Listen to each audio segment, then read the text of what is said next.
Assembly तहलील करना नहीं बल्कि आम इंतखाबात चाहते हैं। फवाद चौधरी की बोल न्यूज़ के प्रोग्राम नेशनल डिबेट में गुफ्तगू। कहा, हम 11 जनवरी से कबल एतमाद के वोट की कार्रवाई मुकम्मल कर लेंगे।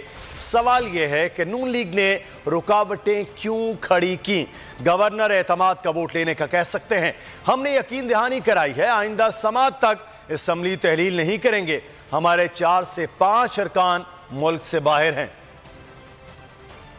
कल हम तय कर लेंगे कि ये तमाम जो शेड्यूल है इसका वो क्या होगा। कल हम मीटिंग कर रहे हैं पंजाब की सीनियर लीडरशिप की, उसमें ये चीजें डिसाइड हो जाएंगी कि कब हम स्पीकर का जो है वो मामला ले रहे हैं और कब डिप्टी स्पीकर का ले रहे हैं। और हमें उम्मीद यही है कि हम 11 तक नहीं जाएंगे, हम उससे पहले ही वोट ऑफ कॉन्फिडेंस की प्रोसीडिंग्स मुकम्मल करके तो हम असेंबली तहलील कर रहे हैं। नून लीग जो है उन्होंने क्यों ये टेक्निकल हर्डल्स क्रिएट किए?